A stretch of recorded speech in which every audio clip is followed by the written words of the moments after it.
Hey Jess. So this weekend and week has been a very busy week and weekend for me. I have had a lot of homework to work on and assignments to work on, and so I'm going to basically present to you something I'm going to be presenting tomorrow. So I had to read two publications and give basically a short summary of both of them, along with all the references. And so I'll give you a brief rundown of what they were.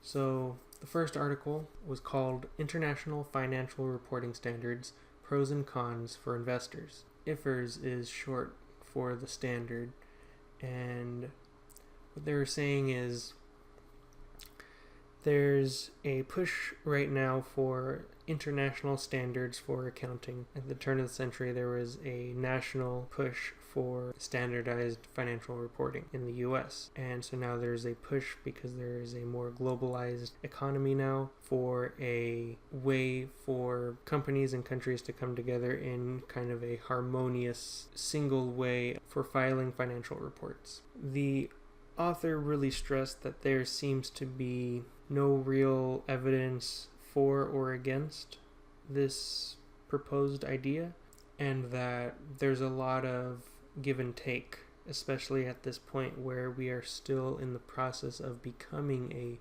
truly global economy. And a lot of the domestic financial reporting practices that a country may have, because a lot of these practices may be very much linked to their politics, to their economic climate, to their market, to their laws, and things like that, it's difficult to say, well, if you go this way, it'll be beneficial for everybody, including you, when those benefits aren't necessarily readily apparent under their current local reporting standard. So this organization, IFRS, is pushing for this. However, they don't have a clear and cut way to regulate if people who decide that they do want to opt into this, if they are meeting the standards of IFRS, and if they're not, there's no real clear repercussion or result that will come from that. And so it's very much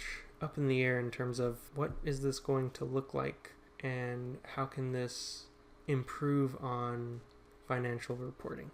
The second article was a little more digestible, Improving Financial Reporting with Interactive Data. So this one talked a lot about this particular language called XBRL, which is a language that will be used to tag certain pieces of financial information in a financial report. That those tags and the information that those tags connect to, when that data is moved from system to system, it will remain in the same format and the same classification that it should be, according to all the other reports, according to the tags that it's assigned. This is beneficial so that you can put this information into systems where you can do very deep analysis. This analysis is a lot cheaper and quicker and more reliable than having humans input everything. Also try and figure out, should this go here or should this go here? Because there's a lot of different ways people do things,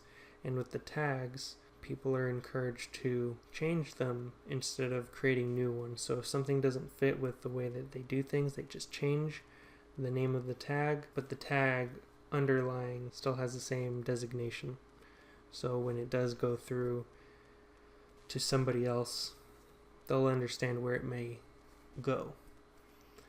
And both of these approaches still have to deal with the idea that people do things differently. People have different ways of filing their financial information, and that is going to cause problems, and neither of them have really clear or succinct ways to solve those. So I'm going to be practicing tomorrow as well on this presentation. So I will see you on Wednesday, Jess. Bye.